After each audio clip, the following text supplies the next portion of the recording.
All right, time now for the WION Newsroom, and joining me are my colleagues Adhya Juneja, who will bring us all the updates from business, Nikita Singh, who will bring us updates and developments from technology, Athira Shashidharan, who will bring us updates from sports. Let's start with Adhya. Adhya, take us over the business updates first.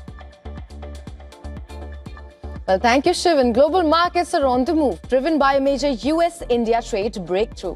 Indian markets staged a powerful relief rally after tariffs on Indian goods got slashed to 18% from 50%. Now, the announcement followed a call between US President Donald Trump and Prime Minister Narendra Modi.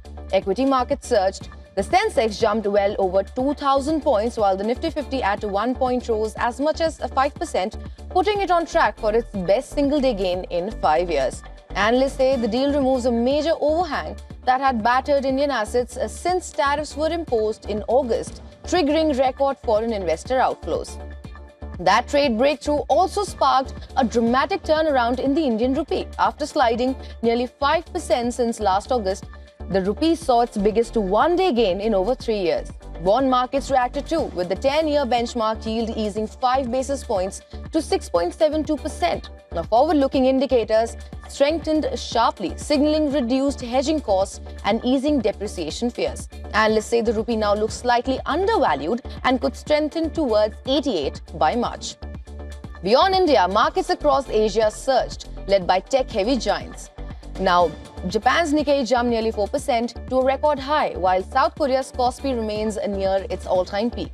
Chip makers led the rally, with Samsung Electronics jumping over 11%. Meanwhile, precious metals swung sharply again. Gold jumped over 5%, while silver rebounded more than 10% after the recent sell-off.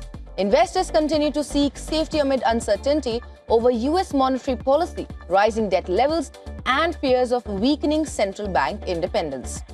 Well, that's a wrap from the world of business. Now for the tech updates, it's over to you, Nikita. Well, thanks so much, Adhya. First up, a coalition of non-profits has urged the US government to immediately suspend the use of Grok, the AI chatbot developed by Elon Musk's xAI across federal agencies, including the Department of Defense. Now, the appeal follows a series of controversy involving Grok, including recent reports that users used Grok to turn photos of real women and children into sexualized images without consent, which were then shared at scale on X.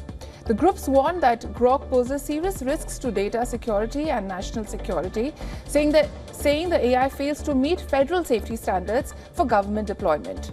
Next up, the developer of Notepad++ has reportedly noted that its software update mechanism was covertly hijacked for several months last year. Now, Notepad++ is a popular free text and source code editor widely used by developers and programmers worldwide. According to a report by Bleeping Computer, attackers intercepted and selectively redirected update requests, steering certain users towards malicious servers and delivering tampered updates information. Now, the report said that there was evidence suggesting the operation was carried out by a Chinese state-sponsored threat group. The breach is believed to have begun in June 2025 and continued until early December. Lastly, OpenAI has launched a desktop app for its AI coding tool Codex as it steps up competition in the fast-growing AI code generation market. The new Codex app is designed to let users manage multiple AI agents simultaneously over extended periods while also using code to gather and analyze information. OpenAI says the desktop version is more user-friendly and aims to make advanced coding capabilities accessible to a wider range of users. The move comes as competition intensifies, with rivals like Anthropic gaining strong momentum through its Claude Code tool, which has seen rapid revenue growth.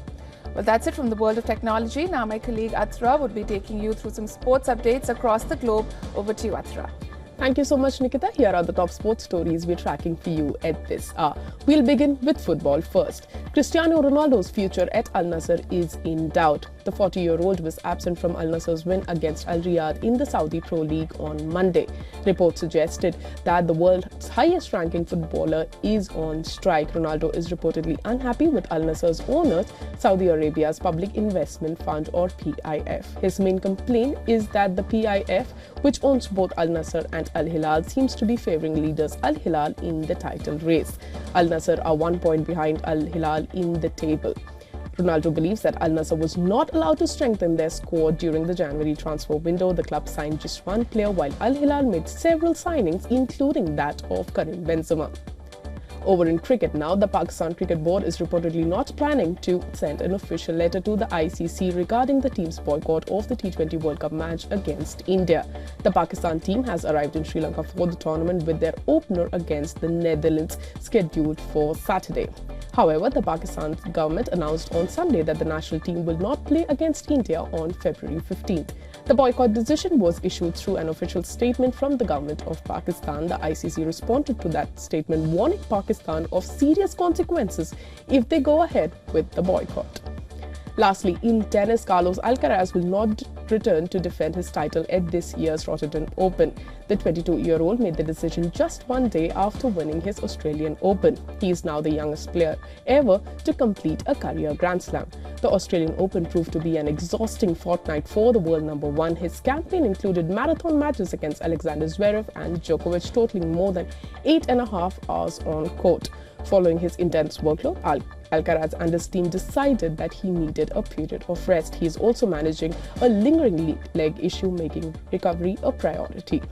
Well, with that, we have come to the end of the sports segment. It's back to you, Shivan. Thanks, Atira, for all those updates on sports, and also a thank you to Nikita and Adya for getting us updates on technology and business. That's it up on the WION Newsroom. Thank you so much for staying with us. Short break now. This is WION World is One. News and updates continue on the other side. Come right back.